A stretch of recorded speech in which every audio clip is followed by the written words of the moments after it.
welcome to everybody to this sentence correction webinar in which we are going to talk about how is it that you can build your skills in sentence correction so that you can attain that 90th percentile ability so as to get to your target score. My name is Payal Tandon. I'm one of the co-founders of e-GMAT, and in this session, you will learn how to get to that path to scoring 90th percentile using the meaning-based approach, the breakthrough approach that we invented back in the year 2011 and is responsible for every 3 out of 5 successes that is published on GMAT Club.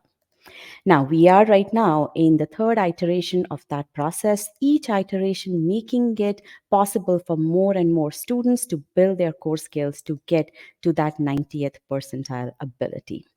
Now, there is definitely elephant in the room that we need to address, this being sentence correction webinar and a whole lot of talk happening about GMAT Focus Edition. So let me ask you guys, how many of you know about GMAT Focus Edition? And I'm going to remove these panes here.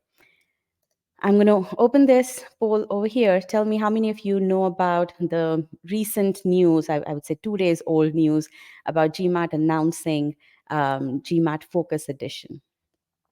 Okay, so well, let's see. Let's get some more responses here.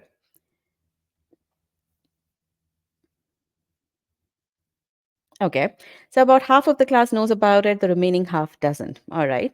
So, well, let me see. Okay. What do you guys know about it? Let me ask that question and let's, I'm going to give this poll here.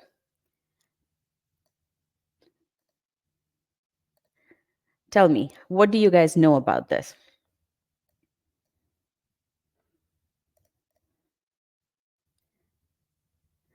No AWA, shorter quant, SC and geometry out. Okay. Yes. So GMAT, so you should look at this. So click on this link over here, GMAT for Focus Edition, to a blog post that Rajat, another one of our co-founders, has written on what does it mean for this new GMAT test. It is a reduced duration exam. There is a talk of sentence correction being removed from this exam. And we still don't know the launch date of this exam, so we are not sure as to when it will be launched. Maybe later this year, maybe fall, maybe towards the end of towards the end of this year. We are not as yet sure about it. The test will definitely be adaptive. There is no doubt about that. GMAC is not going to change its signature adaptive nature of the test. It's a beautifully designed exam, so I'm not sure. So it's highly unlikely that it's going to change that. Okay. Yes. So what I want to do in this session is kind of address any of the doubts that you may have with regards to this. So for those of you who know about this announcement, how many of you are anxious about it? Yes or no? How many of you are anxious about it? Okay, so let's remove that anxiety before we go into the crux of this session. Okay, let me ask you this: what round are you applying to? And let me get the appropriate poll here. Tell me which round have you decided to apply to, and if you haven't decided as yet, select not decided. So I see majority of you over here have decided to apply for round one. Majority of the class, another 1/3 of the class hasn't decided yet. So a very clear indication that I can give you is if you are applying for round number one, don't even worry about GMAT Focus Edition. Whether there is a new GMAT or not a new GMAT doesn't matter. You have to have that razor sharp focus to continue preparing for your GMAT the way you have decided to. So I want you to zone yourself out whenever there is any discussion happening about the new edition. Is that clear? Yes, no? For those of you who are in round one, for those of you who are applying for round one, don't worry about this at all. Nothing changes for you guys, which is really a good thing. Okay. So, all right. Now, for those of you who haven't as yet decided and who are applying for round two, are you excited about the launch, about the exclusion of this test, of SC? Sorry. Are you excited about the exclusion of SC from the new test? Okay. Well, you have to understand why is it that you are excited about the exclusion of SC. So I want you to tell me, what is the reason that you are excited about the exclusion of SC? Is it that you don't have to memorize the rules anymore, or you don't have to spend time to build your comprehension muscle, or is it something else? So write down, what is it that you are excited about with the prospect of SC not being part of GMAT anymore? Less syllabus coverage, which means you're talking about fewer rules to memorize, right? Okay, what else? Yes, I get them wrong again and again. Okay. Yeah, and that's something which you have to oh, okay. Then yes, because of too many rules to remember while not being tricked, all they want to do is trick us. Okay. Well, you're at the right place. We are going to talk about how is it that you can avoid falling in traps that the test maker sets for you. You're at the right place. So humor me for the next 1.5 hours, and you're going to start loving SC. Okay. I guess SC is a great skill and useful in future. Absolutely right. Okay. So we are going to talk about that in quite a bit of detail here. More time to focus on other parts. Okay. So I do get the point that there are concepts to memorize for in SC, and that makes it longer, that makes it appear to take longer to solve SC. But if you approach SC in the right way, which is what I am going to talk about in this session, you will recognize that SC has a very, very important role in your overall comprehension buildup. Okay, so we are going to talk about that. Okay, so long story short, round two plus applicants, you guys can take either of the two tests, whatever you're comfortable with. But regardless, but you don't have to make that decision today, and you don't have to pause your preparation in anticipation of which test I need to take. Why? Because you can morph your study plan accordingly today, and then when the time comes, when GMAT focused edition launches, at that time you can decide, okay, do I want to go with the new test or do I want to go for the old test? And here's what I would want everyone to do. Step number one, if you're starting off with verbal, build your comprehension core skill. That goes without saying. Preparing for sentence correction helps you build that comprehension muscle. That in turn helps you significantly as you prepare for CR and RC. And we are going to talk about that in this session. What do I mean by building a comprehension muscle? Okay. Now, let's then once you have built your comprehension muscle by going through master comprehension course, and again, I may be throwing out certain e-GMAT related terms, but all of this is going to make sense as we move along. Once you build that comprehension core skill, then you skip the subject matter part of SC. You skip those rules part of SC, and you move to critical reasoning course and then you move to reading comprehension, and then you go into quant. After you are done with all of this, now is the decision point that, okay, let's say the new test is launched. At that point in time, you have to make a decision. Do I take the new test or do I take the old test? In that moment, you then see, are you more comfortable preparing for SC?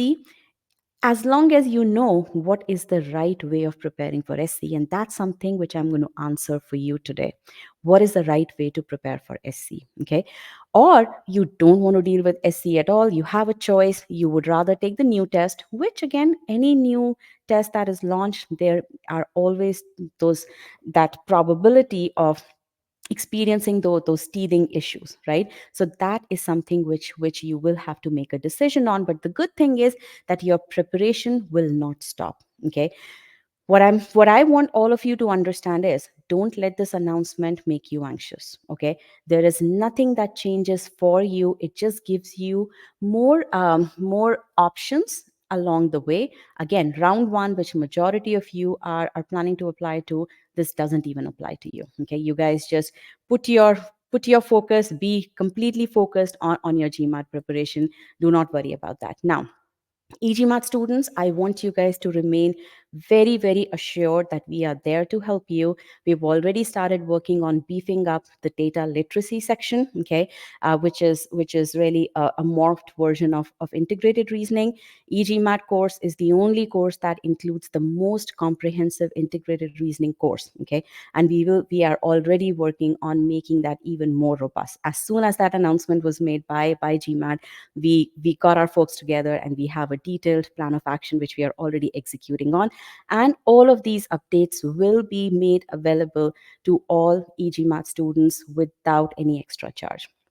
Okay, so you don't have to upgrade anything. What it is, so if you are an existing student, you will get access to these, to your course. Okay, now you already, e-GMAT students, you already have access to the only course that exists in the universe that builds your comprehension muscle, and I'm going to talk about that master comprehension course, right? So just continue to follow along your study plan. Nothing changes for you. Okay, so long story short, round one applicants, just ignore GMAT focus altogether. Round two applicants, you follow the suggested sequence. Again, make sure you build your comprehension muscle even before you start doing your critical reasoning or reading comprehension, and I'm going to tell you how you can do that. Okay, everything else we are going to take care of.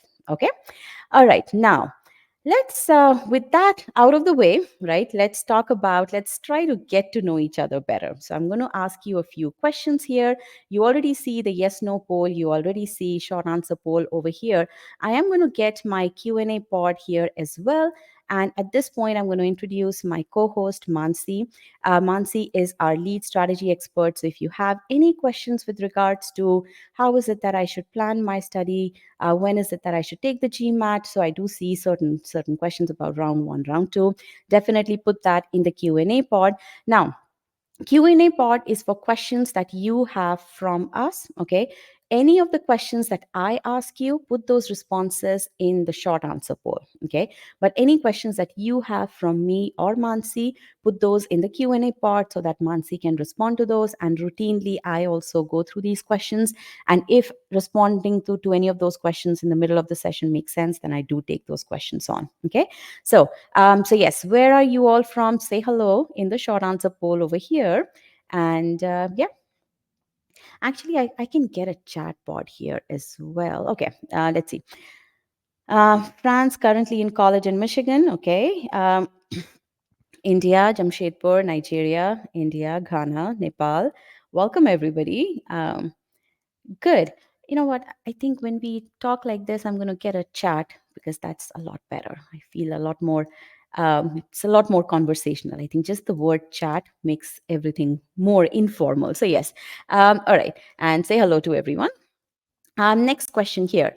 What is your current SC ability? Now, for that, I'm going to get a poll so that we can do some analysis here as well. So, give me 1 second. Current SC ability here.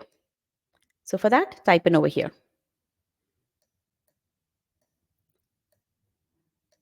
And if you don't know how to estimate your SC ability, select the appropriate choice.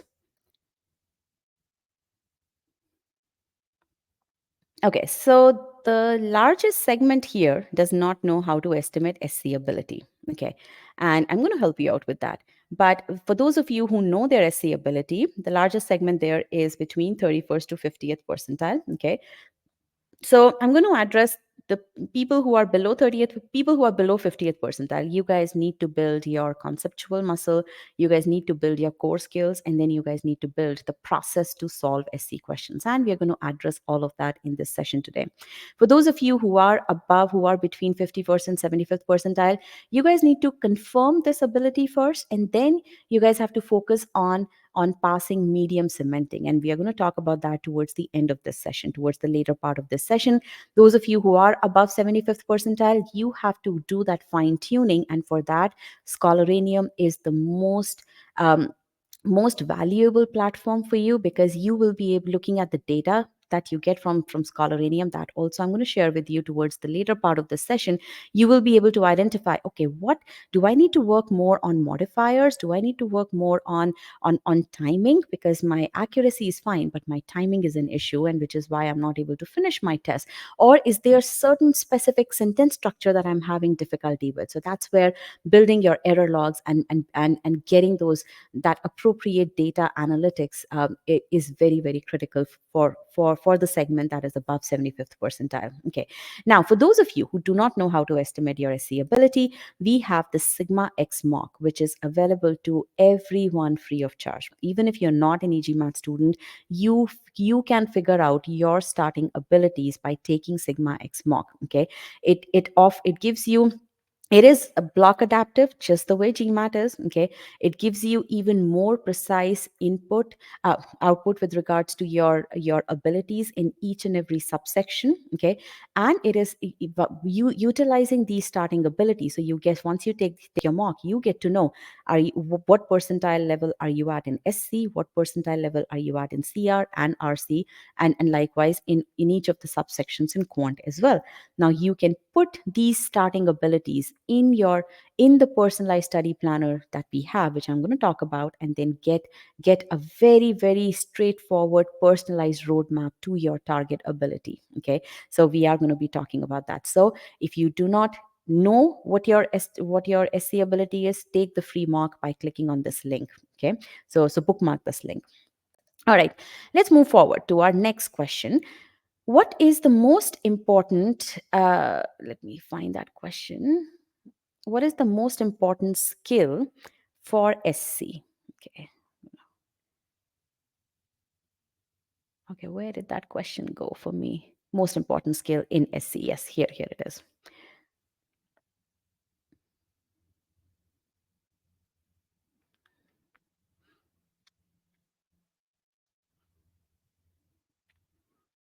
Absolutely. Understand the intended meaning. I am so happy that majority of you are saying, overwhelming majority, not just majority, is saying that understand the intended meaning. And it is this aspect of sentence correction that makes sentence correction such an integral part of GMAT, which something that I want to tell all of you. Even if you decide, whenever GMAT focus comes about, do not lose sight of building your comprehension muscle. Okay, that is a very, very important part. Okay, so e-GMAT students, understand this. Even if you plan to take the GMAT focus test, you still need to go through, you still have to build your comprehension muscle, and for that, I want to make sure that you guys go through master comprehension course. Okay, so we're going to talk about this in a lot more detail, but good, I am happy that all of you think that it is understand the meaning, intended meaning, which is the most important core skill. And in this session, we're going to talk about what does it mean, to what level do you need to understand the intended meaning. Okay, now here's your next question. While solving an SC question, okay, what percentage of time do you spend on analyzing choice A, which is the original sentence? Because that's where we are translating our understanding into practice. Okay, so if you truly think that understanding the intended meaning is the most important thing to master sentence correction, are you applying that in practice? Be that is what we're going to be looking at in quite a bit of detail today. Okay, so let me broadcast this. The largest segment here spends about 40 to 50% of time in analyzing the original choice. Now, and then there about quarter of the class spends less than 40%. So all of you who spend less than 50% of time, which is majority of this segment, this class, you guys need to spend more time on original choice. At least 60% of your time should be spent on the original choice. And we're going to work on that today. We are going to be solving 3 questions today. By the time, and the third question that you solve today is one of the most difficult questions. And it's my hope that through the coaching that I give you in the initial part of this session, by the time you get to that question, your accuracy will be really high for that particular question. Okay. And that that happens just by switching, just by adding that additional those additional few seconds on the original choice. You will see the magic happen. That's what my hope is, and let's see if I'm successful in doing that. Okay, but yes, this is something which you guys have to change. Those of you who are spending less than 50% of time on the original sentence, you guys need to start spending more time. Okay, so let's now come to the resources used. What is it that you're utilizing today to prepare for SC?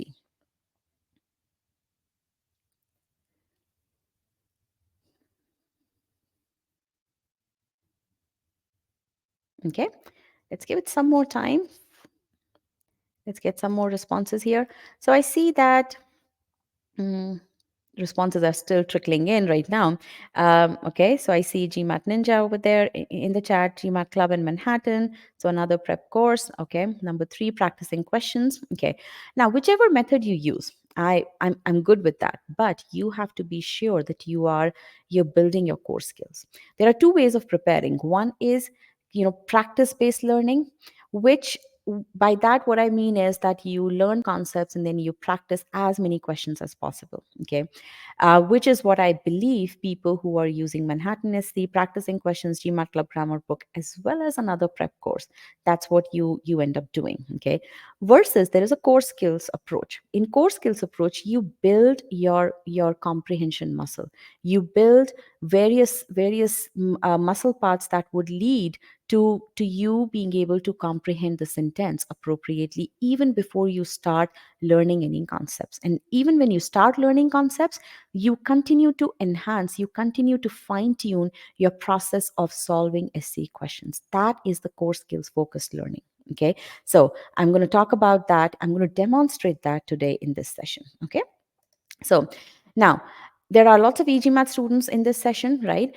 So this session is attended by both e-GMAT students as well as non e-GMAT students, as you can see from this poll. So for e-GMAT students, I want to make sure that you have the right expectations from this session. In this session, I want to make sure that you learn the winning behaviors and habits, which means that you should be using the course the right way. So please, all of you, pay close attention to when I show you that, okay, if you have to do review, how is it that you should be reviewing? If you have to analyze data, what data should you be analyzing? And how is it that needs to go into your decision making? Okay, so I want to make sure that you spend every minute that you spend on the e-GMAT platform, you are learning, you are spending it the right way so that you're making the most of your time, because time is precious. Okay, and then for the other users, for non EG matters, I want this session to be an introduction to the core skills focused approach, so that you can then decide how you want to morph your study method to incorporate this core skills focused approach. Okay, so let's now continue on. I have this one question for e-GMAT students. How much of the course have you already done? So type that over here.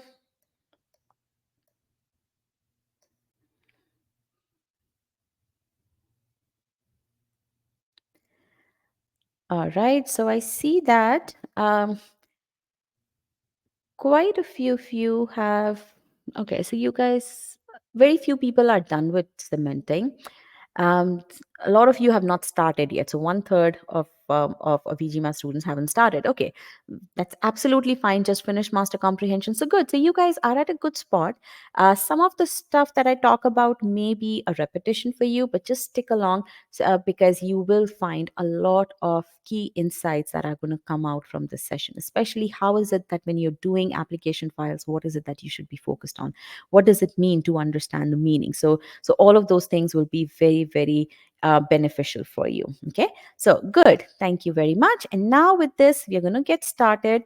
We're going to work on how is it that you can get to your target ability, 90th percentile ability. And for this, you have to have the right way of answering questions so that you can answer questions with high accuracy and efficiently. Okay, both of those are very, very critical for you to get to that 90th percentile. High accuracy and answering questions quickly. Okay, now what is this session not? I want to make sure. Okay, I am not saying that by the end of the session, you will have high accuracy and you will be able to answer questions quickly. Okay, I'm not claiming that. But what I am claiming is that by the end of the session, or even by the middle of the session, you will have a very solid approach, very clear cut idea, very clear path as to how is it that you can accomplish these two goals. Okay, in a way, you will have your Google Maps, your navigation absolutely clear with clear metrics as to what is it that you have to get to in order to build your accuracy and that too efficiently. Okay, so that is something. Now another thing that you're not going to hear from me or throughout this webinar as well as throughout the e-GMAT course are any tricks don't work, shortcuts don't work. What works to answer difficult questions correctly is the standard, the step-by-step process. That's the meaning based process. That is what that works. Okay, so no tricks, no shortcuts. Now, certain housekeeping tips. You guys have already interacted with me through chat, through various polls. So continue to interact. I have you have the Q&A pod wherein I can see that that Mansi is already responding to you guys. So continue with that. Yeah, I think that's about it. Now, yes, let's talk about. You're going to be solving three questions, and the first question is going to come up on your screen shortly. Now, I will, even though GMAT is a timed test, I'm not going to time you guys today. Why? Because you have to, because right now you are building your ability, right? So I'll give you as much time as the entire class needs to answer the question. Okay, by that what I mean is that at about when 70% of the class puts in their answers, I will give a 30-second warning that okay, now you guys are done. You guys have just 30 seconds, put in your answer. So let me show you what the poll looks like. So this is what the poll looks like. So I want everyone to click on still solving. That way I know how many people are actively engaged. Okay.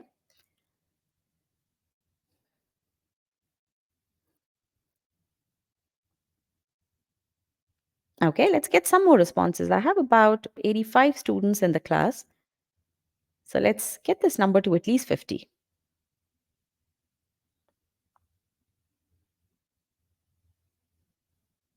Okay. Okay. One more. All right, I have 50 here. Cool. So here is your first question. Go ahead and answer it.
Last 15 seconds.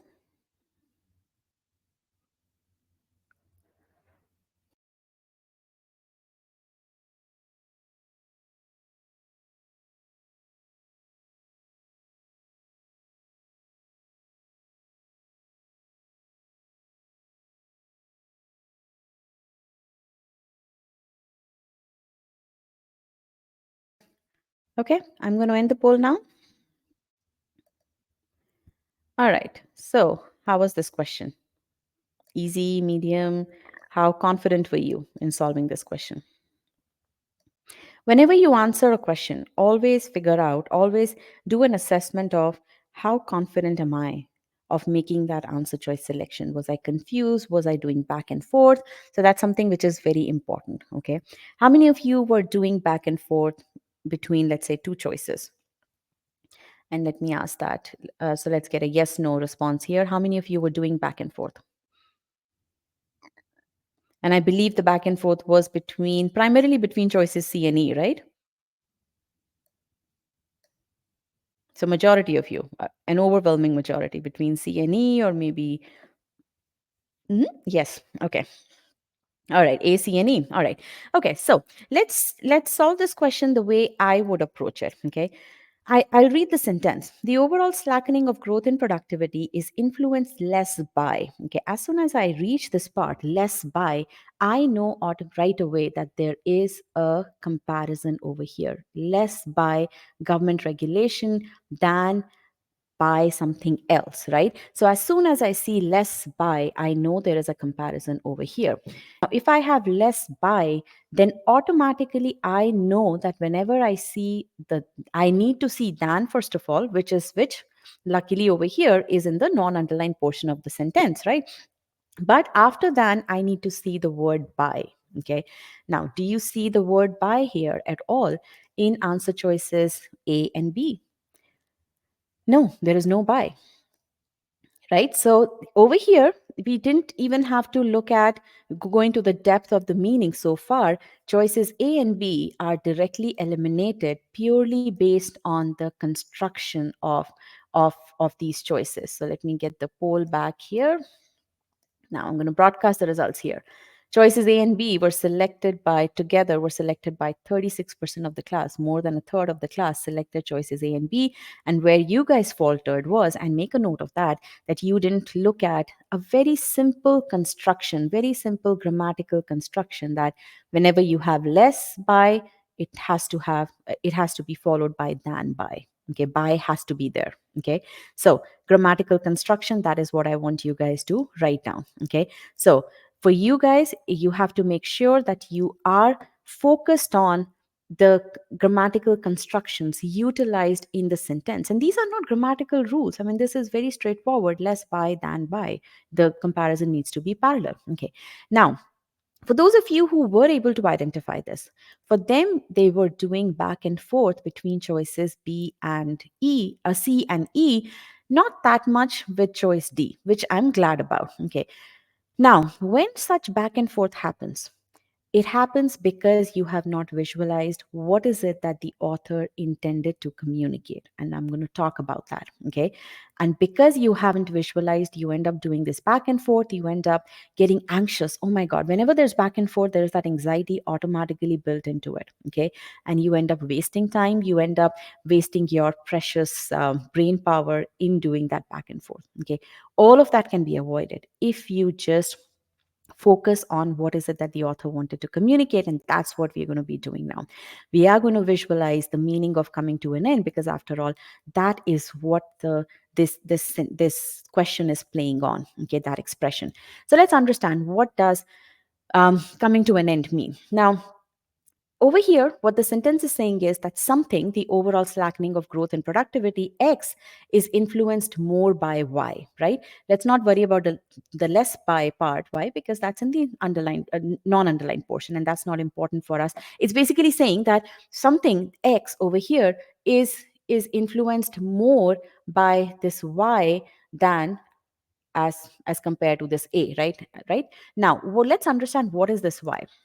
So essentially over here, you have this growth in productivity, and you see over here in X, and this is where visualization muscle comes into picture. So I want you guys to understand, what do I mean by visualization? Okay. So you're talking about overall slackening in growth in productivity. So you're talking about growth rate. Let's assume that any growth rate above 5% is considered as a good growth rate, as a rapid growth rate, right? Now, what's happening is till this point B, the growth rate remains above, way above 5%, right? But then it starts to reduce. And then at point C, it comes to this point wherein it goes below the 5%. Okay. So essentially, it is this period that the author is talking about, that coming to an end of a period of rapid growth. Okay. That is the period that the author is talking about. Okay. This entire time period. Okay. Now, what choice E is saying is by the end of, choice E is talking about this point C, because at point C, the end, the period of the period of growth rate ends, right? Because it now comes down below the 5% threshold. So your choice E is talking about point C, whereas your choice A is talking about this entire period starting from B and ending till C. Okay. Now, this is what is the difference in meaning. Okay. If you did not understand this difference, then you were, which is why you were confused about between choices C and E. C and E, both grammatically correct, but choice E doesn't communicate the meaning that choice A does. Okay. Do you guys see that? And again, put yourself in the shoes of let's say if this was something which was given to you as a requirement from your manager. He says that, okay, this is the time period, and you actually ended up, what your manager meant was that it's point B, starting from point B, ending till point C. That's the time period that you have to consider. But you mistakenly consider that to be C. Now, imagine you have now given up on this entire time period. You did not act upon it early enough, and you ended up wasting all that opportunity. So this is why it's very important to visualize. You have to understand, what does coming to an end actually mean? It's not really getting it, it hasn't gotten to the end, but it's in the process of coming to an end. Okay, so that entire time period. Now, why did you guys reject choice C? Because you thought it was wordy. Am I right?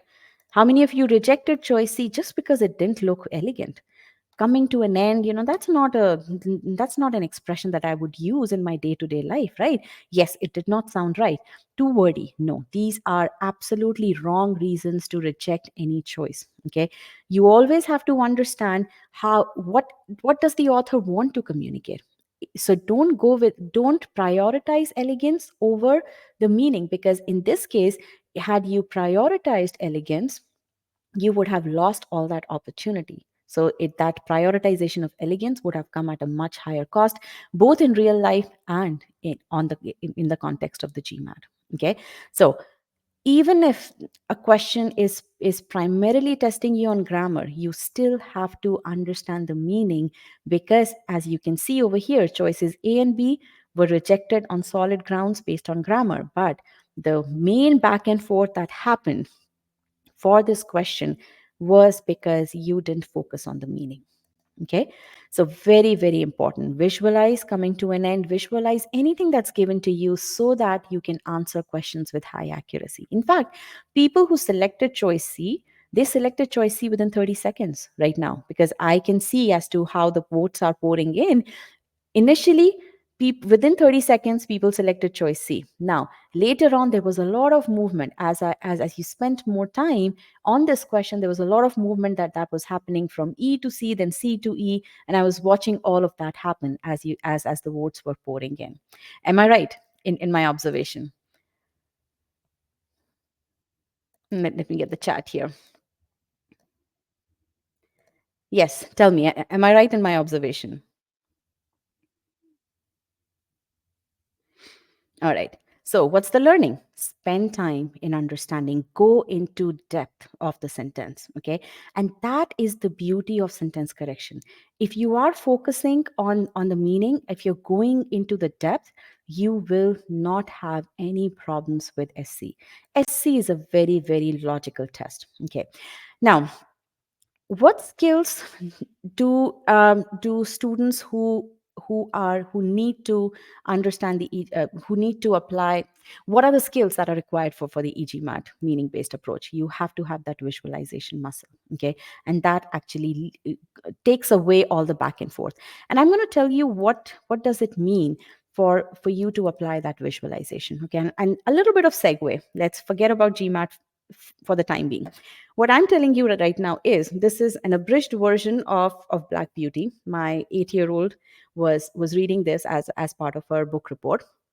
And when she was reading this with me, and she was explaining this chapter to me, as soon as she read this part, she explained this entire thing to me, and I'm like, wow, this is visualization. So what I'm going to do is, there's no complex vocabulary in this. After all, it's for an 8-year-old, right? So but I want you to read this part over here. Okay, and but as you are reading this, the context is not hard. As you're reading this, tell me what is happening in your mind. So I'm going to give you about 30 seconds. Read this.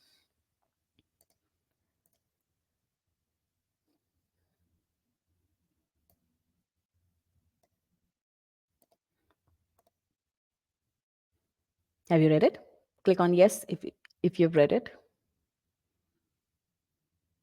Okay, now when you read this, you're not just reading the words. When you read the sentence, then we trotted down a smooth road between clumps of big old trees.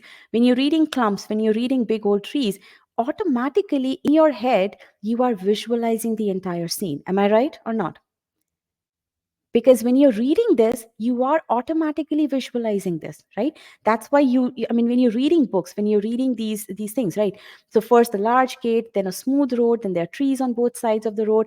That image is being painted in your head. Okay, that is the visualization that you need to that needs to happen even when you're reading sentences which may appear to be dry in sentence correction, as well as in RC, as well as in CR.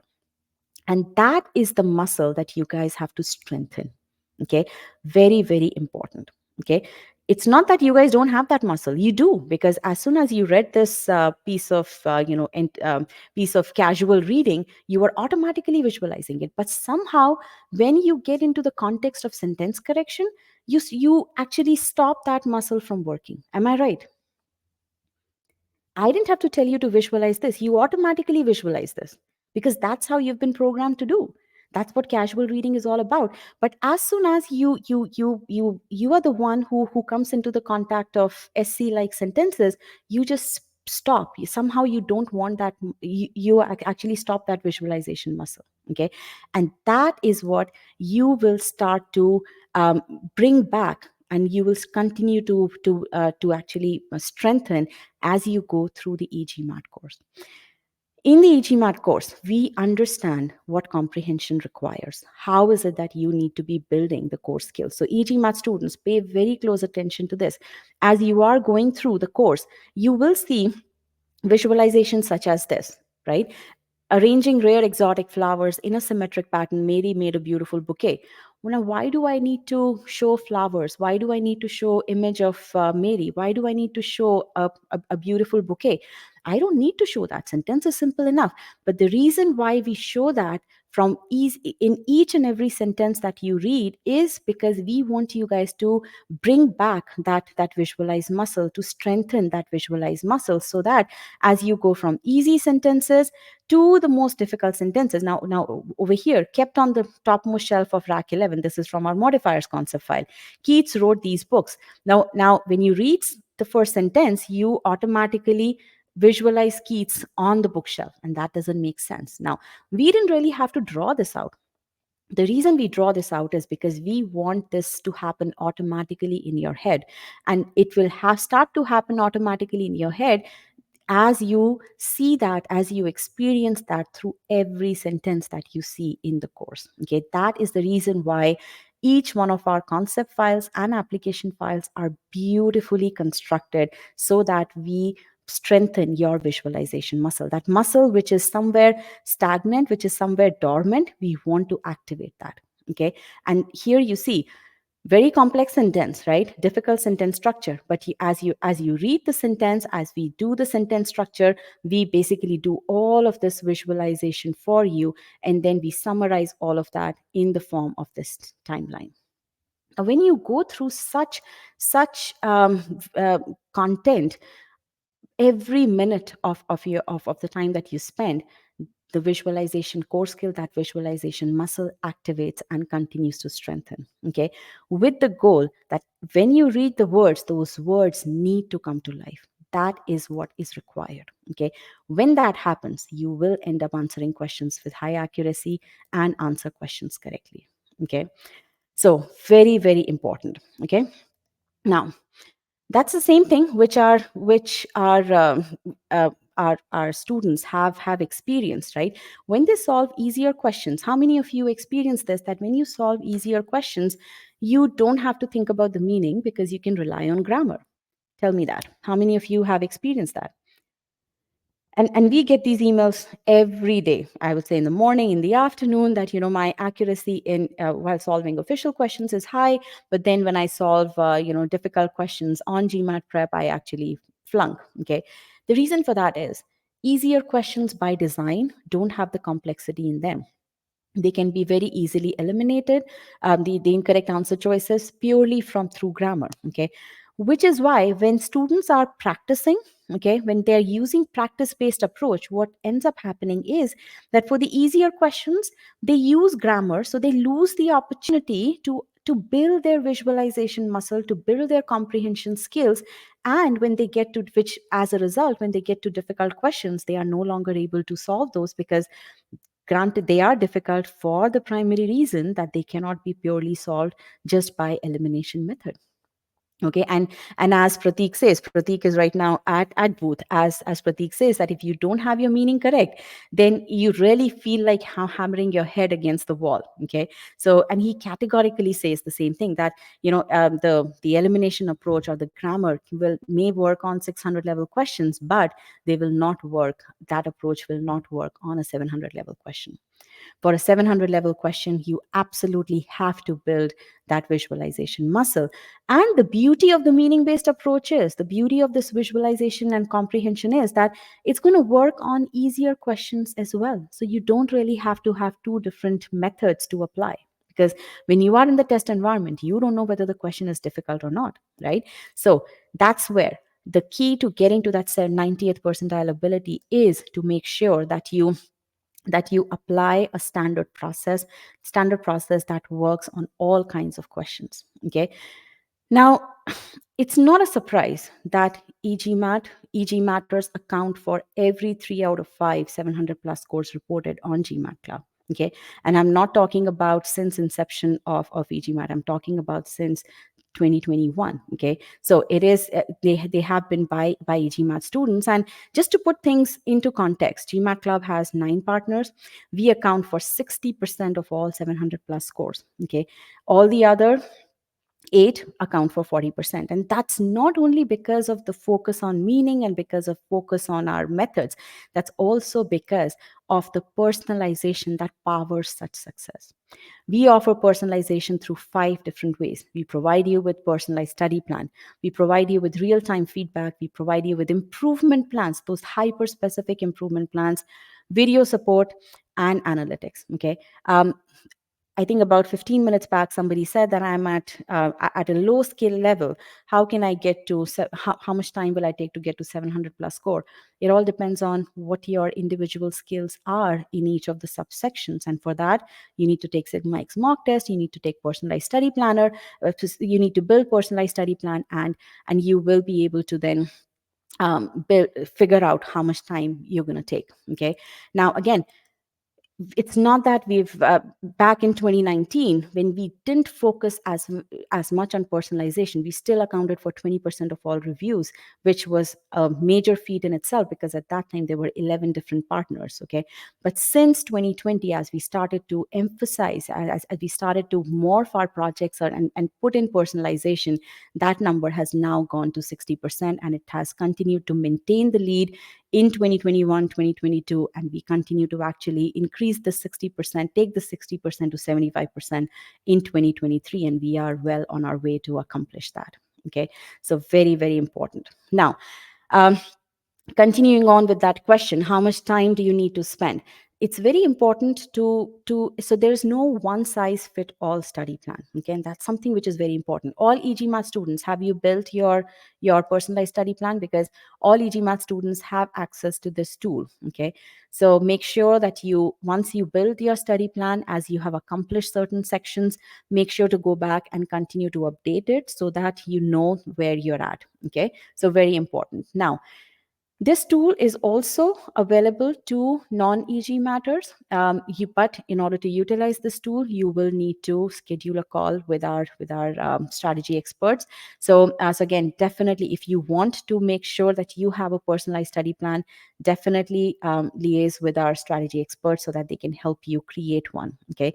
Now, what does it tell you? This study plan will tell you how much time do you need to spend on each and every subsection. Okay, how should you be distributing that time? Okay, and that depends on what your strengths and weaknesses are. Okay, no two people will have the same study plan, because no two people have the same set of strengths. Okay, all of you start at different levels. There are 5 different subsectional abilities. All of you start with different levels there. Okay, so it's very important to understand what your starting ability is. For that, you need to take Sigma X mock test. For example, Aditya here, he started off with a lower RC ability, very high CR ability. Now, for him, his study plan was he first needs to take his CR to excellence. Okay, he also needed to do that fine tuning in SC, because he was at that 70th percentile ability. Right now, his target score was very high, so he didn't just want to go to 90th percentile. He actually wanted to get to that 95th plus percentile. Right, so he worked with our strategy experts on that hyper specific study plan.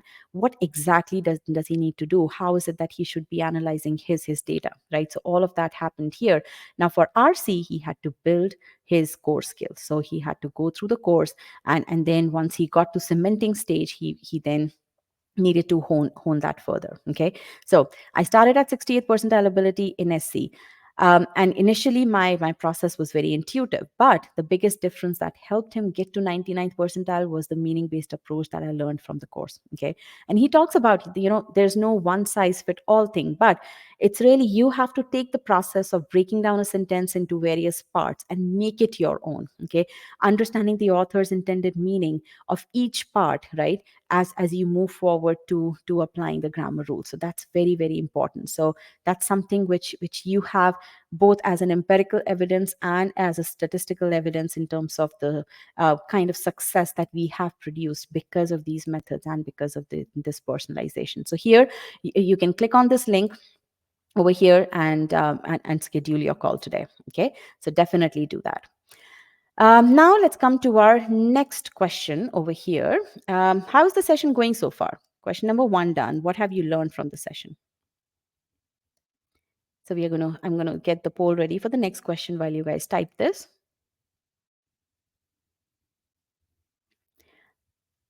Looking at this discussion, do you think SC is very grammar oriented? Visualization is important.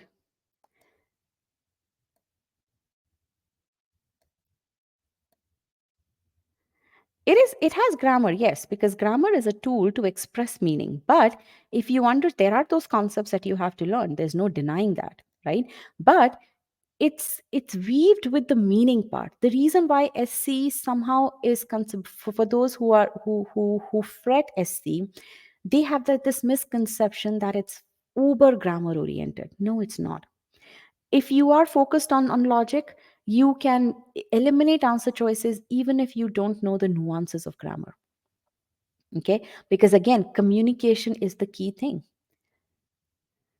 And as soon as you understand that, and you just have to flip that switch in your head. As soon as you understand that, you will see that SC is a very, very enjoyable section. Okay, all right, so click on still solving.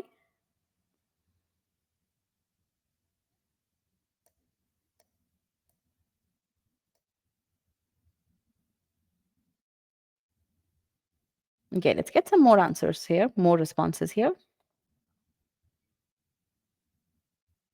Okay, I'm going to show you the question. Here it is.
All right, last 15 seconds.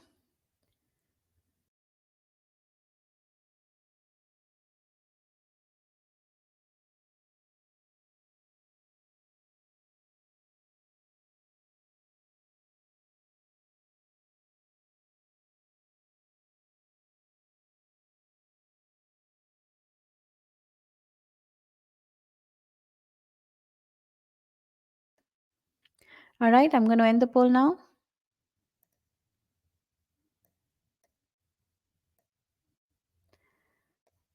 Okay, how was this question? How many of you were a bit stumped just looking at the sentence structure, the long sentence here?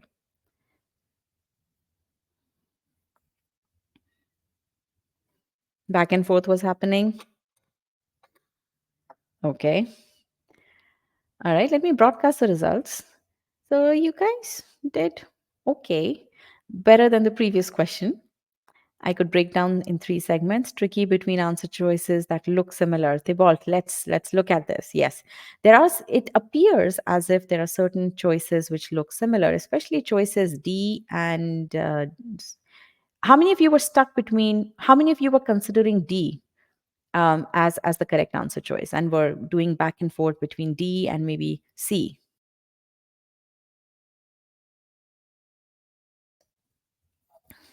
D and B? Yes, D and B. Yes, exactly. Okay, all right. Anushka says that meaning based approach helped a lot. Anushka, tell me how. How did it help? D and B, absolutely. Now, as soon as I talk about the original sentence, okay, and I mentioned one thing, actually, tell me how many of you were confused between D and B? Let me get a yes no poll so that we know what's the proportion here. Where did my yes no poll go? Okay, here. Tell me, how many of you, let me eliminate this, clear this. Yes, between D and B. How many of you were confused between D and B? Okay. All right. Let's understand the original sentence first, and then I will first address the issue between D and B. Okay. In fact, you guys will, as soon as I'm done with the analysis of the original sentence, you guys will tell me yourself why D is wrong. Okay. So I'm going to take this away. Although appearing less appetizing than most of their round and red supermarket cousins. So, whenever I read a sentence, let me just tell you here, whenever I read a sentence, and I'm going to take away the chat for a bit, okay? Whenever I read a sentence, I always break it down into its individual parts. Why? Because that helps me internalize, that helps me visualize the meaning, okay? And that's what I'm showing you here, that in my head, I'm making this sentence structure, okay?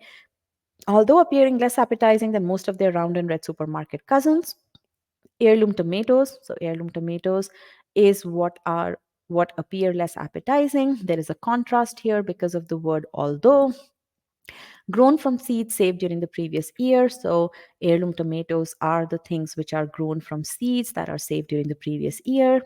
They are often green and striped or have plenty of bumps and bruises. Okay, this is some information that's given to me. It appears that this information is about heirloom tomatoes. And yes, given the context, it is actually describing why heirloom tomatoes appear less appetizing. They don't look good, and this is why they don't look good. It's a description of that. Okay, let me read further. Heirlooms are more flavorful and thus in increasing demand. Oh, so this is what is the contrast. Even though, so I knew there was a contrast to begin with. Even though these heirloom tomatoes appear less appetizing, they are indeed more flavorful and thus in increasing demand. All right, now I get the entire gist. So what did I do here? What I did over here was I didn't read the entire sentence in a full chunk. Okay, my sentence was not the building block. I actually paused at different points, at different appropriate points for me in the sentence. I created that sentence structure in my head. And as I was reading each part, I was internalizing the meaning of each part. As I read the later parts, I then linked up the meaning of those later parts with what I had already read. Okay. That entire process is what we call as understanding meaning through strategic pausing. Okay. What do you guys make of it? How many of you read the sentence in this manner, the way I just demonstrated here?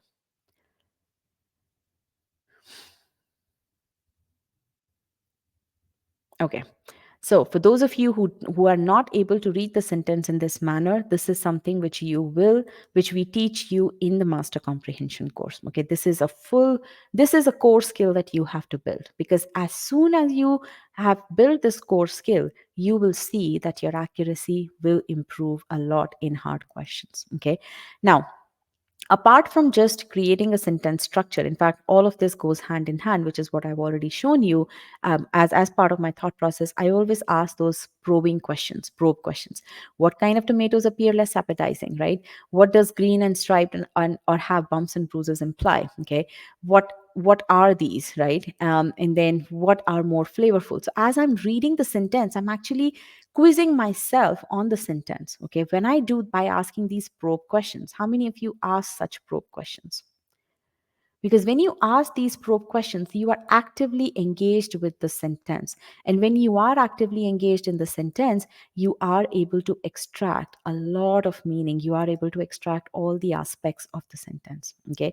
So, in the previous question, in question number one, we learned how to visualize, the importance of visualization. In this sentence, in this question, what we are learning is, because it's a long sentence, it's a long complex sentence, a lot of information built into it, you need to use the strategic pausing method to create sentence structure. And to do that, as you're creating that sentence structure, you need to be asking those probe questions, so that in your head the meaning is absolutely clear. Okay, now once that happens, then you come to step 2 of the meaning based process, which is to identify deterministic grammar errors. Not all kinds of grammar errors, just the deterministic grammar errors. Okay, that's very important.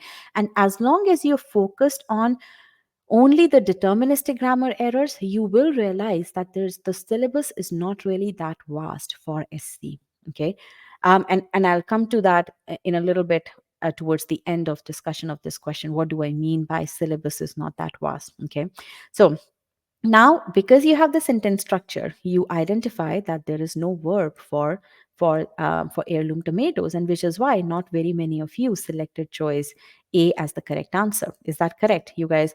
People who eliminated choice A, you eliminated choice A because there was no verb for heirloom tomatoes. Is that correct? Yes or no? Now, for the three of you who selected choice A, are you now able to identify why choice A is not correct? There is no verb for heirloom tomatoes. Okay.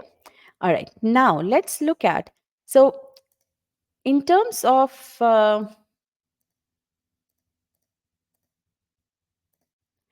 okay. So, from the meaning standpoint, so again, so let me talk about the three-step meaning based process. First step is always to visualize the meaning of the sentence, as I've already talked about. Second step is to identify all deterministic errors. Once you do that, then you start to look at the answer choices, not before completing steps 1 and 2 completely. Okay. Now, step 1. What's the output? What you know is that there is a contrast here. Okay. What is the remove this part here. Yeah. So tomato one looks better, but it's less flavorful. It's less in demand, right? And right. So and there is that contrast here. And what's the contrast? The contrast is that even though appearance of heirloom tomato is not that good, but they are more in demand. Now let's come to choice D. Tell me, given that there is a contrast in choice A, what do you think is wrong with choice D? We all know that choice D is not the correct answer. What do you think is wrong with choice D? Because a lot of you selected. Exactly. Shivangi, Ryan, yes, exactly. Contrast is not shown. Now, there is comparison, Ahana. Comparison is still there because see, you see in choice D, you have less appetizing. Sorry. You have less appetizing. So the contrast is still there. But sorry, comparison is still there, but there is no contrast. Okay. So you have to use the right word here. I think you might have meant contrast, but you said comparison. You need although, or you need some word that expresses contrast. Now tell me, a lot of you were doing back and forth between choices B or D, right? Now, had you done this level of meaning analysis of choice A, do you think you would have done this much of back and forth? Tell me.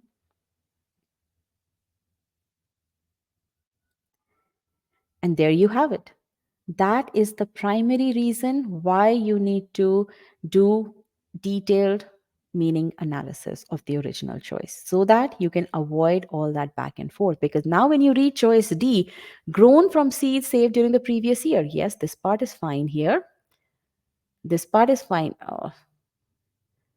Heirloom tomatoes appear less appetizing than most of their round and red supermarket cousins. Yes, it captures everything.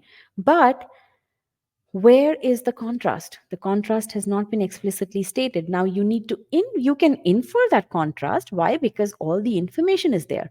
But the author's intended meaning was to express that explicitly, to tell you, look, I'm going to be showing you a contrast. Okay. But now in choice D, the that intended meaning has been, that meaning is no longer communicated. So you have to do that analysis yourself. Some of you may be able to do, some of you may not be able to do, which means that choice D does not communicate everything that choice A wanted to communicate. Okay.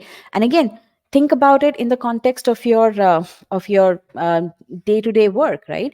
You wanted to communicate that there is a contrast between two entities, right? You communicated that to your peer, but your colleague, as he went and spoke to somebody else, he forgot to express that contrast, right? So now it depends on the person to whom he communicated, whether that person will be able to infer the contrast or not, right? So really your messaging has not been communicated in the right way downstream. And that is why that's how you can kind of look at how this applies to your day-to-day context as well. Okay, so just bring back that rigor in sentence correction and you will have no problems. Okay, now choices A and C has the exact same issue that A has. Okay, so for those of you who rejected choice A but selected choice C, again you failed to notice that the only difference between these two choices is that choice C has although they appear. So here it was appearing, choice C converts that appearing into they appear. That doesn't change anything for heirloom tomatoes. This poor heirloom tomatoes is still without a verb, right? So again, had you done, most likely people who selected choice C did not do a thorough analysis of choice A. Or when they came to choice C, they looked at, oh, appearing has been changed to they appear. They were just at a very high level and they were not able to see, look, my heirloom tomatoes is still without a verb, right? So both of these have no verb for heirloom tomatoes. Absolutely right, Darshan. A and C don't have any verb for heirloom tomatoes. Okay. So if you do, remember upfront when I said that all of you who are spending less than 50% of the time on choice A, you guys need to increase that time. This is why you need to increase that time to understand the meaning completely and to do the sentence structure properly so that you do a detailed grammar analysis based on deterministic errors. Remember, deterministic errors only. Okay, so that answer choice selection is straightforward. Okay, now D we've already done. Now choices A and E have very different sentence structures. Okay, but yes, it's absolutely right, Darshan. You're absolutely right. E also does not have any verb for heirloom tomatoes. Again, when you build sentence structure, all those subject verb errors, modifier errors, parallelism errors come to the forefront so that you don't really have to struggle too hard. Okay, now how is it that you build sentence structures? You learn that from our master comprehension course. I think I would have used this, mentioned this course at least 5 times already till now. Okay.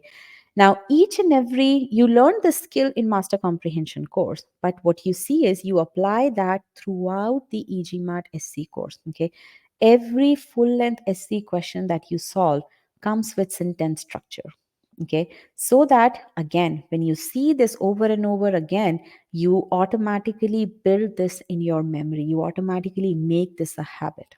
Okay, you're going to see that, and you're not only going to see that for the original choice but also for every individual, for every answer choice wherever applicable.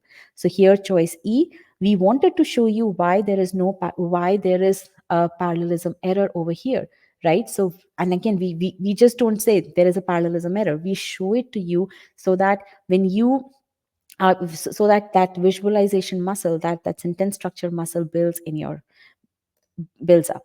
Okay, that's very very important, and you see that throughout the SC course. Okay, obviously before you build that skill in master comprehension course. Okay, now remember I said, now it's not, now tell me this question, we have solved this question. How much of grammar did I discuss? Tell me. Barely any grammar.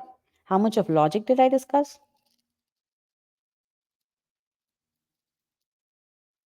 100%. Now, lots of it. Exactly. That's the nature of SC.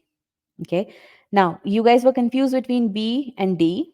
We addressed that purely from contrast standpoint.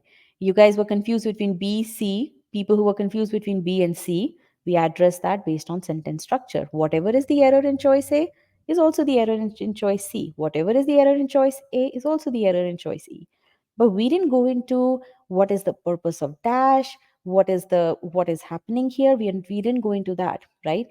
We only focused on the deterministic errors. Okay, that's the beauty of the process here. Okay, now don't let FOMO, fear of missing out, overburden your brain. What do I mean by that? When you go to GMAT Club and you solve this question, there are 4 pages of discussion. Okay, now, if these 4 pages of discussion were all about logic, I would be the happiest person. But no, it's not about logic. It's about things such as, can we use a dash here? Is that correct? And I'm going to show that to you. And in fact, as you whenever, so a lot of you are do practice on GMAT Club. I want you, and which is an absolutely fine thing to do, right? But what I want you guys to do is, next time when you see yourself or somebody else ask a question, always think, am I going to ask that same question if I were reading an article on New York Times or Economist? Okay. Or will my focus be just to understand the meaning? Okay. Whenever you see yourself asking questions which are overly grammatical, always ask this question: will I be asking this question if my intent was just to understand the meaning? Because that is all you have to do. Okay. Now, things such as how to tackle the usage of dash in a sentence, things such as there are 2 consecutive modifiers, and these are verbatim picked up from the discussion over there. Can't modify one thing. Things such as, there is a dependent clause followed by independent clause. Who cares? As long as the meaning is fine, as long as the deterministic errors are not there, we are fine with it. Okay. So very very why aren't we canceling out although they appear, to check if statement makes sense as its modifier, like we can cancel out grown? No, you don't cancel out anything when you're understanding the meaning of the sentence. No. Okay, so again, very very important to focus on the right things. The reason why you guys feel some of you who feel intimidated by SC, it's because of there's just so much discussion of things which are not even important, and that's why SC has that bad rep in the minds of some people. Am I right here?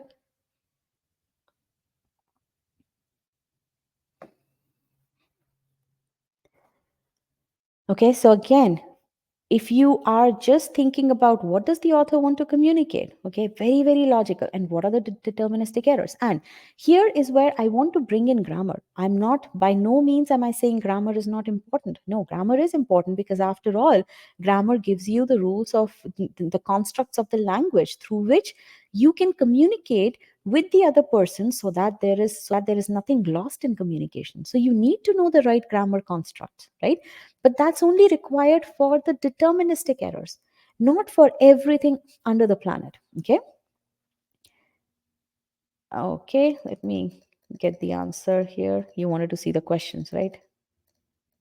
Oh, go back quite a bit here.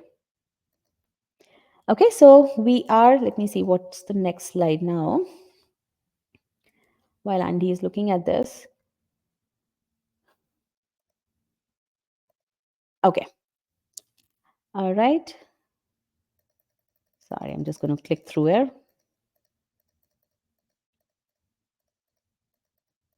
Okay, so I'll be the happiest person on earth if you guys promise me that for the next 2 days when you're preparing for SC, you don't worry about these non-deterministic errors at all. Just focus on comprehension, just focus on getting the meaning. And believe me, if you just focus on meaning for 2 days, it will become a habit.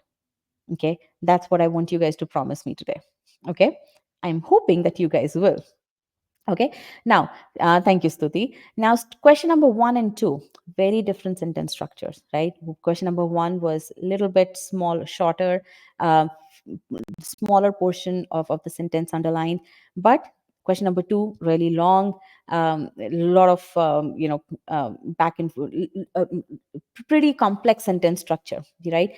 Two very different, but both are 700 level questions. Okay, both require that very, very key way to visualize the meaning, to reduce the back and forth, to increase that confidence that you guys have. Okay, now you have already learned about visualization, right? Now, sentence structure, that's a very, very important key skill to visualize meaning and to identify errors both. Okay, so let's talk about how is it that you can learn and excel at sentence structure. Okay, e-GMAT students who haven't as yet finished master comprehension course, this is a good thing for you guys to see how you're going to be going through master comprehension course. Okay, and what are you going to be learning. Very straightforward course, but believe me, nobody else in the industry even has a course called master, which deals with comprehension at this level. Okay, um, you first understand what are the building blocks of the sentence. Okay, here you're talking. We take a simple 3-word sentence, convert that into a 12-word sentence, as you see over here. John cooks meals. John cooks meals, and then this one, and then we add information, and we are not using any grammatical jargon.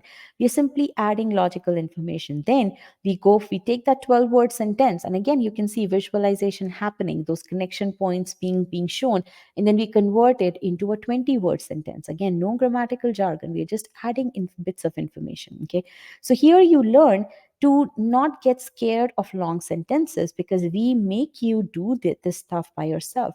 Okay, and then you take that information into the next module, wherein we then teach you how is it that you should be pausing given a long sentence. So in module number 3, you built long sentences yourself.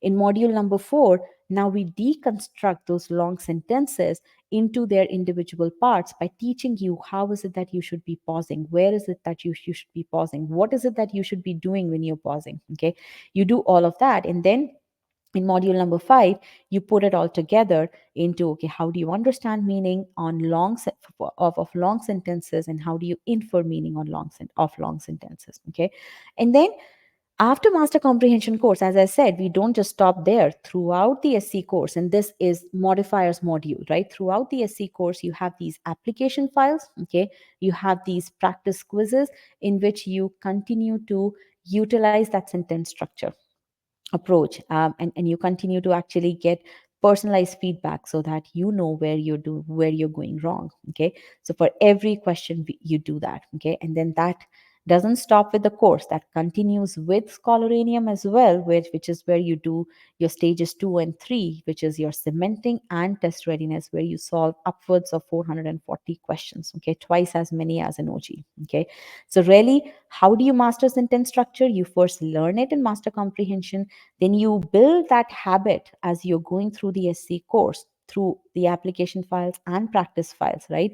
And then you continue honing that habit in Scholar as you solve questions in Scholarium, as you cement your ability, as you do test readiness. Okay, so again, we know how to build core skills. So we build that for you, and then we continue to refine that so that you don't lose habit of it. Okay, so again, this is where the core skills focused approach, as I said, I want you guys to understand what does it mean to prepare using the core skills focused approach. So if you log into your free trial, so this is for non-e-GMAT students, if you log into the free trial, look at this module over here, how 700 plus scorers build solid foundation. You will learn everything about core skills approach, and then that's when I want you to look at how you are preparing today and make sure that you start to prepare using the core skills focused approach. Okay, is this point clear?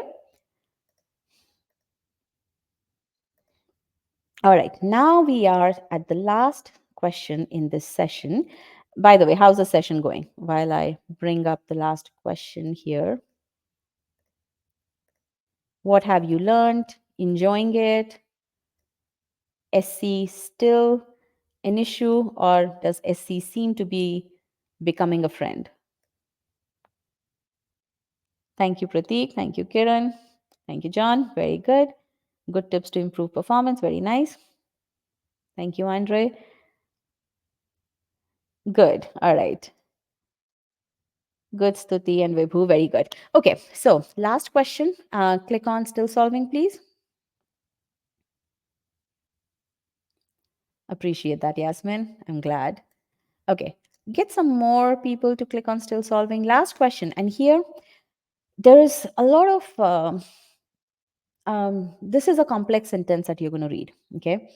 Um, I want to make sure that you read the sentence by pausing and not thinking about errors. Pause, understand what the sentence is saying. Okay, think of this as if you're reading the sentence as part of an article that you want, that you're interested in, and you want to be able to explain to your friend. Okay, read the sentence from that perspective. Okay, and then proceed. Okay, um, cool. There you go. I'm going to unbroadcast it. I'm going to remove the chat. Okay.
All right, last 15 seconds.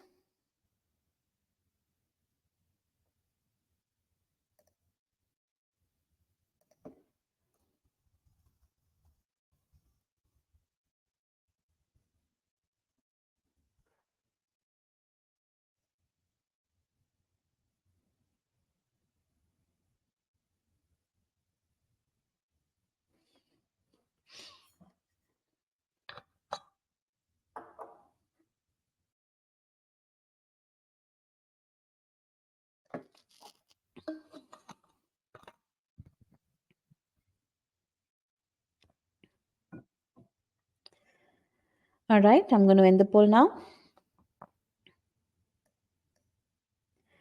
Okay.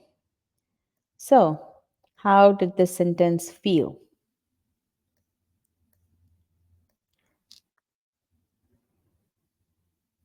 Amazing. Okay. Yeah, this is a very good question. This is one of the most difficult questions. Okay. And the very fact that you guys are happy about it seems to tell me that um, you're getting in the mold of understanding the meaning. Okay. Yes. So there is grammar from the standpoint of verb ing modifiers. Yes. Right. Kind of helped. I don't know how right you are. Yes. I mean, that, at this point, I don't really care much about whether you are answering questions correctly at right now. Okay. Yes, the correct answer is choice B. Okay. But the main thing is, are you confident when you've read the original sentence? Okay. What have you extracted all the aspects of the meaning that you were supposed to extract? Okay.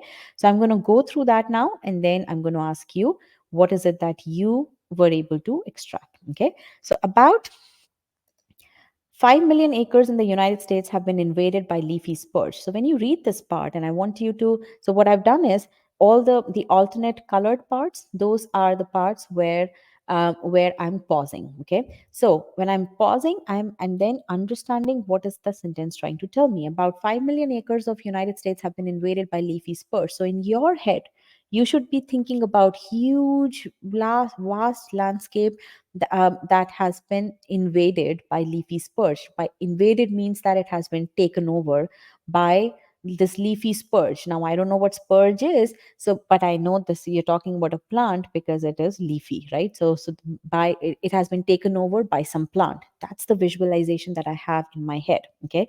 Now a herbaceous, okay, sorry, a herbaceous plant from Eurasia with milky sap. Now, when I read this next blue part over here, what I understand is that yes, it's now describing what this leafy spurge is. What is this leafy spurge? Till that point, I knew that it is.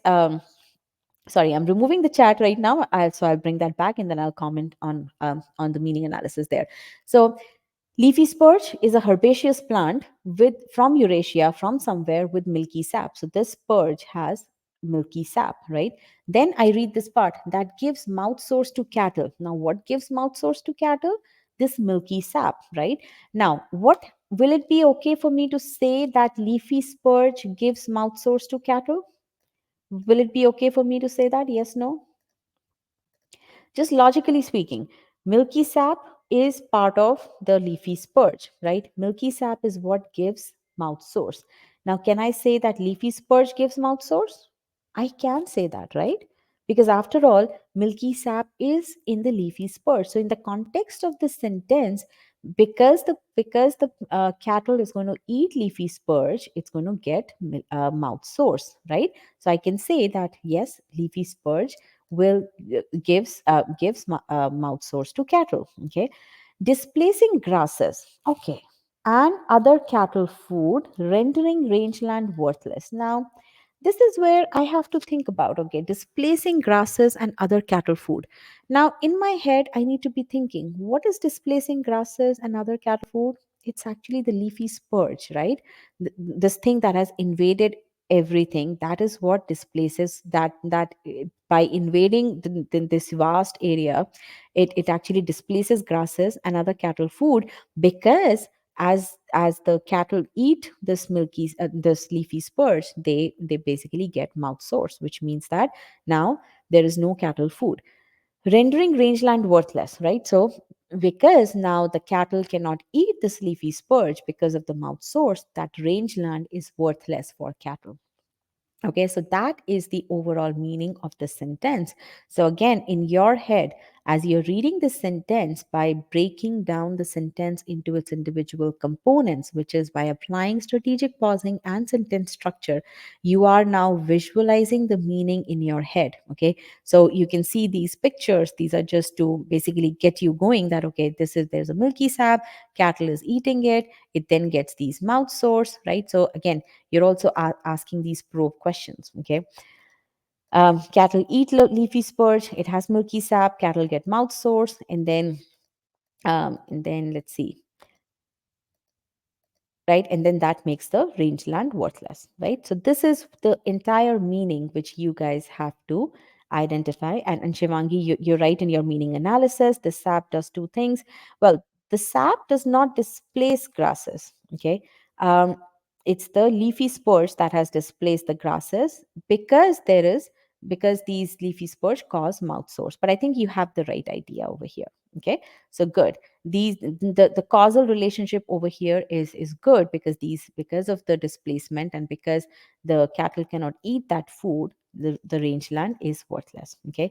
Now when you come to the answer choice analysis, choice A is wrong because as we were reading it itself, we knew that there is something not quite right with displacing and rendering, because displacing grasses is an action that leads to the rangeland being worthless, right?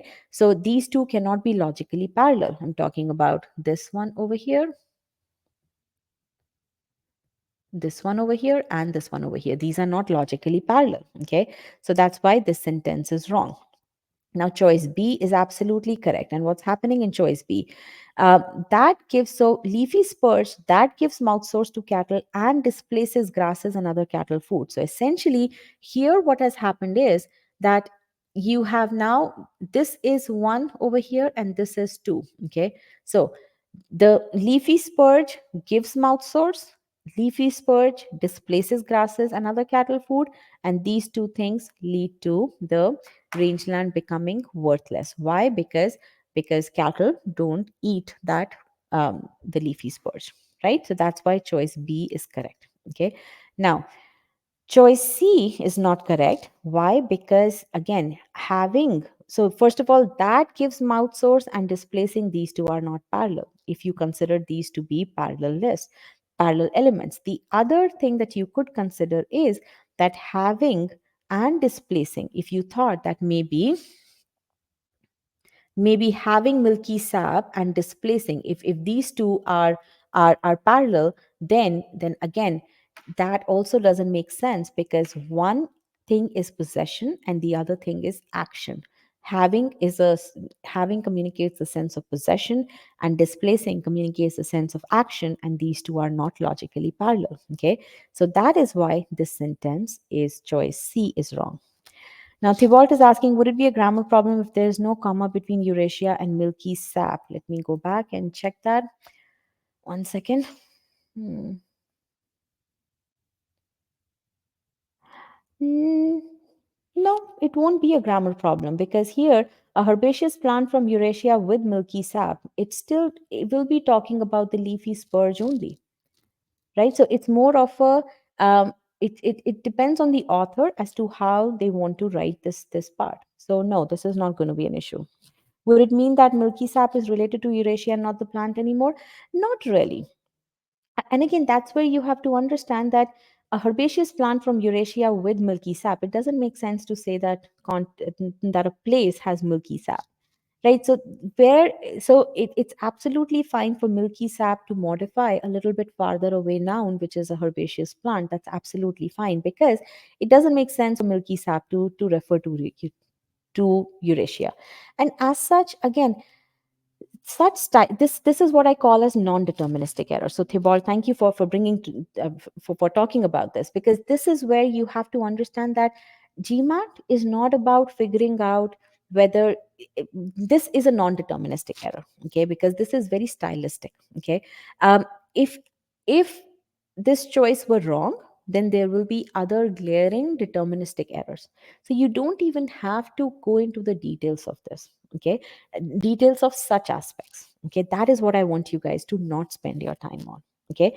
Again, focus on it, that now if let's say Eurasia, instead of Eurasia there was something else that could have milky sap, in that case, yes, there would be that ambiguity. So I would want you guys to go through the in our modifiers course. You have this thing that where noun plus noun, where modifiers can be placed slightly away from the noun, okay? So go through that, because that one has a lot of examples wherein you can see where such things are truly wrong and where such things are not wrong, okay?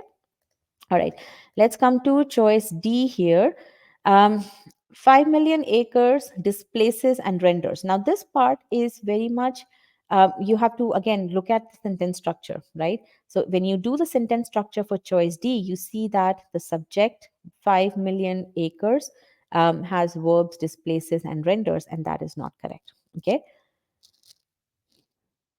Okay. Now Pratik is saying why he selected choice C. Again, so Pratik, you have to understand what these aspects are telling you. Here again, display, you have to figure out having and displacing, those are, that could be a list, and then think about, is that list logically parallel? The same way, that gives and displacing, those two can be part of the list, but they are not grammatically parallel, right? So that is what you have to figure out. Okay, again, don't go by sounding, don't go by what sounds better, right? You have to go by what are the aspects of meaning that you need to communicate. Can you please explain how gives is linked and displaces is changed to displacing, please? Which choice are you talking about? Lavina, B. Choice B. Okay. Let's go back here. So what's your question? Can you please how gives is linked and displacing is changed to displacing? Well, where is in choice B? Navina, you'll have to express your doubt a little bit more clearly because I'm not clear as to what your doubt is. So let me proceed and then I'll come back to your doubt. Okay. Uh, Choice E again, there's no verb for 5 million acres. That's why this choice is wrong. Okay. So any other questions? So let me go back to choice B as Navina is entering. So I'll spend a couple of more minutes here and then we'll proceed. Because next I want to give you the study plan for SC. How is that once you start SC, I want to make sure that you are doing SC the right way. Okay, Navina, good. Very nice. So again, very long sentence, right? Very a lot of modifiers here, but as long as you are focused on extracting the aspects, it even such a difficult question appears to be okay. It's not as intimidating. Understandable that you guys made mistakes. That's okay because you guys haven't learned everything about parallelism so far, right? So you're still in the learning mode, but at least this approach focusing on the meaning has taken away that anxiety from your mind that, oh my goodness, how will I learn all these grammar rules? How will I solve questions? Is that correct? Again, it's all about visualization. In the first question, visualizing coming to an end. In the second question, visualizing the contrast and the comparison. In the third question, visualizing the sequence of events, even though it wasn't a verbs related question.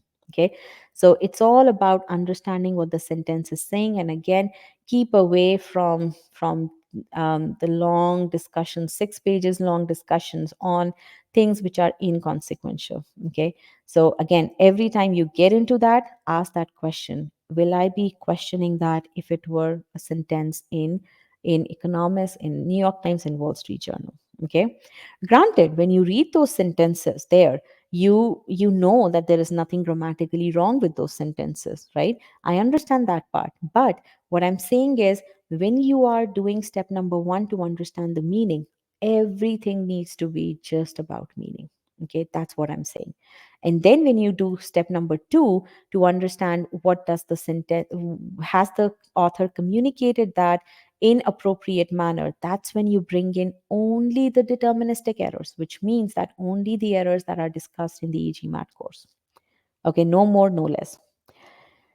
Okay, so Stuti is saying, I'm taking a lot of time understanding the sentence structure. I'm able to solve questions correctly, but taking a lot of time. Should I read more? Stuti, you need to figure out which step of the process are you finding difficulties in. Okay. So I gather you are an e-GMAT student because you're talking about sentence structure. I would suggest you write to our support team at support@e-gmat.com. We have a team of GMAT strategy experts who can take a look at your account, who can take a look at your error log, and tell you whether you're filling the error log correctly or not. Okay, and I'm going to talk about that shortly over here. Okay, so again, what was the objective at the start of our session? That you have a very solid idea as to how you should prepare so that you can answer questions with high accuracy and answer questions correctly. Okay, so that is what we've been talking about. You need to visualize the meaning. You need to build your visualization muscle. Okay, that's something that you have to do now. um, as you build your visualization muscle, and this goes right into what Stuti's question was, that she's taking a lot of time in answering questions. So what should she do? Essentially, this is where your scholarinium comes into picture and your error log comes into picture. And as your ability improves, your time to answer questions reduces. Okay, both of these things happen alongside. Okay, it's not that you have to do separate activities to reduce your time. You improve your ability and your time improves automatically. And you can see that data right over here. Okay.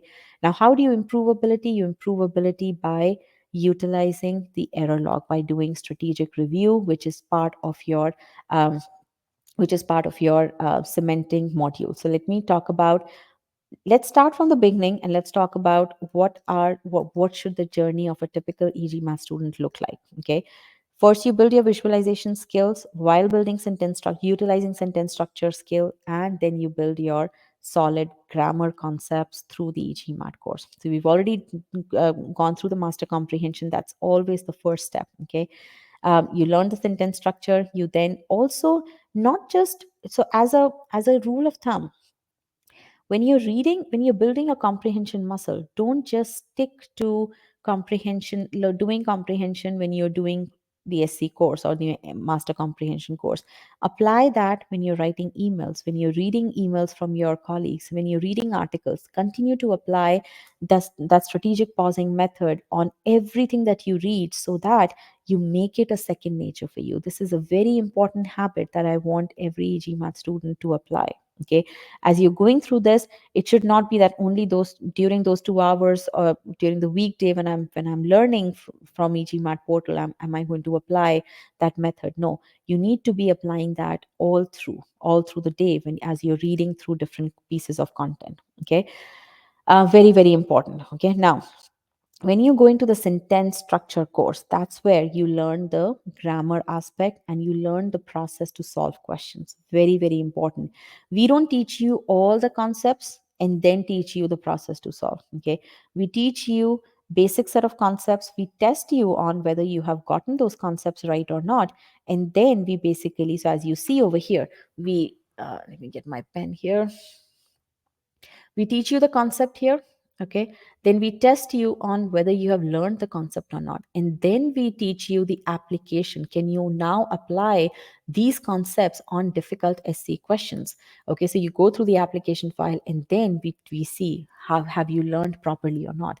And every activity that you do, every 15 minutes you get personalized feedback. Okay, your goal when you are answering concept files needs to be to get 80% or higher. I always say it's not off, it's on. I always say target 100%. Okay, that's very very important. If you don't get that 100%, always make sure that you review your mistakes properly, because any mistake that you do here is going to become magnify it is going to magnify later on. Okay, very important. Okay, now when you move forward, as I said, you need to revise. Very important here. This is a concept practice quiz. If you scored poorly, revise. And this is a very important behavior, which is why we are tracking that. Okay, it's very important that we see. I always, whenever I look at accounts of students, I always see, is the student doing review or not? If I see that the review was not done, or if the review was done 5 days down the line, then I know that this student is not exhibiting good habits. Okay, so very important. If you have scored less than 100%, go back and do the review right away. Okay, it's all about those winning behaviors. Okay, all right. Now, when you're doing your review, be also very cognizant of the timing aspect. Yes, I'm not asking you to restrict the time to answer questions, but When you're doing the review, it's not just blindly going through the solution, it's going through the solution with the right intent. Okay, so Stuti and Bindya, you guys asked about what is it that you should do. You have to do strategic review, as I've explained in the cementing module, right? And in that review, you have to make sure that you are addressing which step did you take longer on. Okay, now here when you look at the timing stats, this student took a lot more time than what median time is, right? Right, so this student, when they are reviewing the solution, they need to figure out, okay, which step did they take longer, because they know that the general population has not taken that much time. Okay, so there must be something that they were not doing right, which is what led to them answering this question incorrectly and taking so long. Okay, so all of these stats you have at your fingertips. It's you who has to use those stats the right way so that you can identify what is going on with when you were solving this specific question. Okay, um, the other thing is, don't just look at the questions that you answered incorrectly. For example, this is the review sheet that you get. Okay, now here definitely the student is going to review the questions that they got wrong, but this question over here, the question that they answered correctly, but they took 3 minutes to solve this question, which is an easy question, they need to do a detailed review of this one. So over here the student has not exhibited good winning behavior over here. Okay, so they absolutely need to do this kind of review. Now again, all of these aspects are very important. That's the reason why we have built the technology to give you all that information. And because these are very, very important behaviors that you need to exhibit in order to achieve that excellence in sentence correction. Okay, now I've been talking about cementing module. This is what the cementing module looks like. Every course, at the end of every course, before you move on to stage 2, which is the second stage of your preparation, stage 1 being learning the concepts. In the second stage of your process, wherein you build your cementing, wherein you take your ability from the current ability to 55 percentile, and then 70 percentile, and then 90 percentile, you do that in Scholarium, our amazing practice platform, which is filled up with amazing stats, right? So we teach you how to do the cementing. Okay, and again, you see there's quite a bit of time that you need to spend on this. Okay, because this is where we take examples of how is the Stuti and Vidya. I want you to make sure that you've gone through these modules in excruciating detail, so that you understand how is it that you should be building your error log, because your error log is your own, right? You are the best person, you are the only person who can fill up your error log. Okay, so very important. So SC course, what do you get out of it? You learn the deterministic grammar concepts. Okay, you continue to master your visualization and sentence structure. You bring in timing, you rein in your timing. Okay, and then you basically move to your cementing and test readiness. Okay, so that is what you do.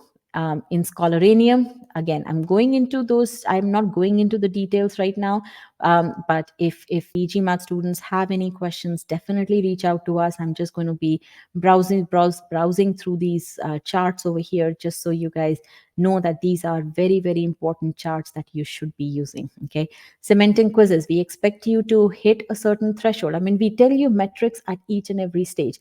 For cementing medium, we want you, before you even move on to hard cementing, after you're done with the course, we want to make sure that you answer 3 consecutive quizzes and you get to 70% accuracy in those 3. Okay, that's a bare minimum requirement for you to say that yes, now I'm at 55th percentile. Okay, then you move on to the next one over here. Now as you're going through each and every quiz, the our expert AI detects everything. Okay, was there any luck factor associated with your performance? Okay, can you trust that score? What did you take longer? So it curates these review lists, and it gives you appropriate reasons as to why you need to review these questions. Okay, so the review for Answering a question incorrectly is called strategic review. The review for answering a question correctly but taking a lot longer is called a took longer review. Okay, and we teach you how to do these specific kinds of reviews. Okay, so we have given you all the data, all the methodologies that you need to use. So I want you guys to use this judiciously. Okay. Now, um, over here, you not only get the overall stats of accuracy based on difficulty level, but what you see over here is this is a 3D chart that we call, right? You have based on so all difficulty, medium difficulty, hard difficulty. Now, has your ability improved over the last 10 questions or over the last 20 questions? So what you can see, and this is across different subsections, not across all SC. Okay, so as you can see over here, this student, this is an actual plot from a student portal. What you see is that this student has problems with subject, verb, verbs, and pronouns. Modifiers and parallelism, the student is pretty good. Okay, and this is based on a statistical data set, last 20 questions for medium. So now, before the student moves on to hard questions, this student definitely needs to fix the problem in this block. Okay, you get this fine-tuned information from the Scholaranium platform, so you have all this information at your disposal. So e-GMAT students, if you don't know how to use this information, write to our team at support at e-gmat.com so that we can help you understand this information and figure out, okay, how is it that you should take insights from this and plug that into your study plan. Okay, so again, you fix that weakness, and as you fix that weakness, what you see is that your time to answer questions reduces. Okay, so again, when you see this level of personalization, when you see this level of data analytics, and when you see the emphasis on the right aspects of we're building your core skills, right? Having those solid methods to solve questions, it is actually a no-brainer. Why is it that we account for 60% of all success that is posted on GMAT Club? Okay, so it's a no-brainer for me. Again, people talk about 5-star reviews. I don't even have to mention that 5-star reviews, the stats for that. So check out the free trial. That's what I would suggest for all non-EG matters here, and see if the way we teach you concepts, if that resonates with you. Okay, and the methodology, if it resonates with you. Okay, so with that, we have come to the end of this session. I am going to change the pane here, and let me get you the new PDF because this one is the old one. So in the meanwhile, if you guys can give me your feedback and tell me how the session was, I would truly appreciate that while I upload the PDF here.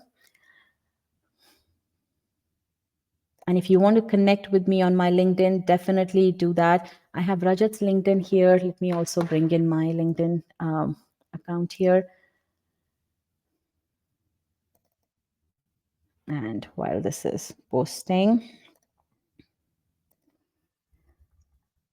subscribe to our YouTube channel. We post amazing um, we post amazing success stories and a lot of subject matter videos every week. So definitely, okay.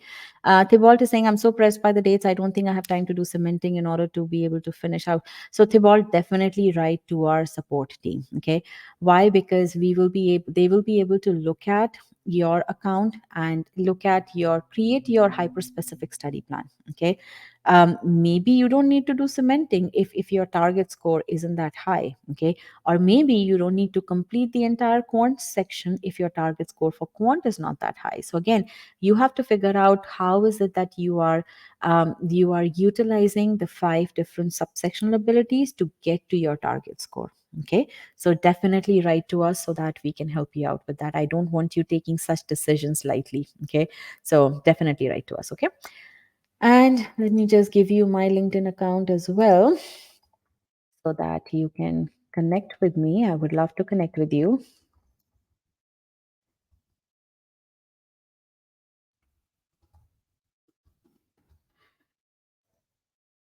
You'll find a lot of information about the new GMAT, and we and both Rajat and I post a lot of motivational posts almost every week or twice a week. So definitely, and we all need that kind of motivation. So definitely connect with us. Okay.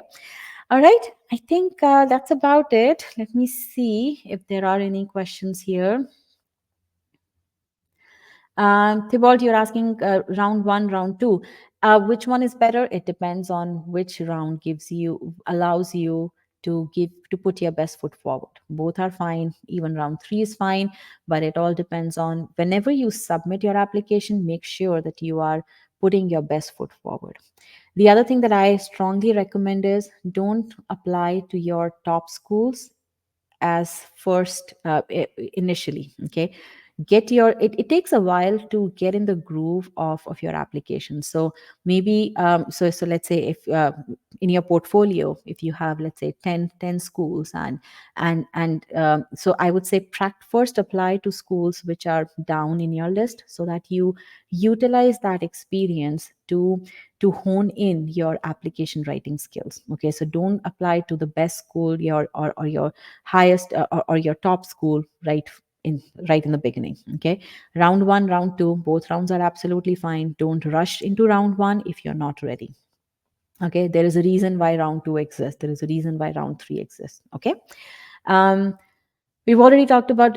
Pratyaksh is asking about the GMAT rumors. Yes, it is we are fairly confident that SC is going to be scrapped. But as we talked about in this session, and we discussed that early on, Pratyaksh, so we'll share the recording with you. So definitely go through the first part of the recording.